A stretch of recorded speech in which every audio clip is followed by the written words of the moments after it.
And another bit of history resurrected on July 4th in the year 1187. A battle unfolded here in the Middle East that saw Christian crusader armies defeated and paved the way for Muslim conquest of Jerusalem.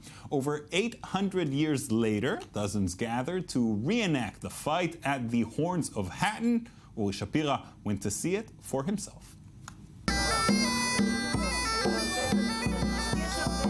After a long, fierce battle, the Muslim forces of Saladin conquered the Horns of Hattin, defeating the Crusaders and putting an end to the Kingdom of Jerusalem.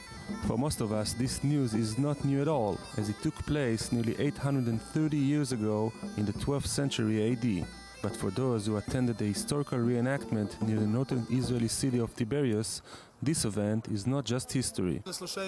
You can say it was the last 3 days in the history of an entire country, which was here in Israel in the 12th century. This story is also very much attached to the landscape, to roads, so it's a combination of the two.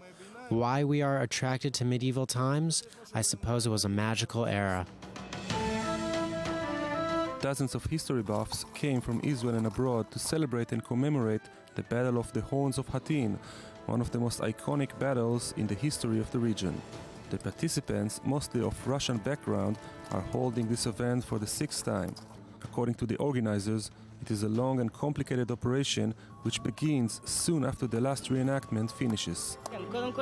First of all, we study the period using historic sources. We make the costumes, we get the tents, we buy weapons and shields from abroad. Historical reenactments are not typical in Israel, but are widespread around the world, with the reenactment of the Battle of Waterloo to World War II combats. Dr. Nick Slop, a battlefield expert, thinks reenactments are not just for fun, but a useful tool to study the period. Quite often we find things we don't know what they're used for. For instance, horse furniture, pieces that go on horses, bridles and things like that. There's lots of examples where what we call experimental archaeology, that is actually living, gives us a great insight into what actually happened. This year, however, this reenactment also has a political aspect, following a government plan to destroy some of the area and build a Druze town at the site. Fans and experts are not giving up and are ready for another Battle of Hattin, this one to save an area which was untouched for nearly 2,000 years. 2,500 families are going to live here. It's quite a lot of population which is going to be in this landscape. I oppose not the Druze city, but the location. I think there are other alternatives. I think it is a national disgrace, simple as that.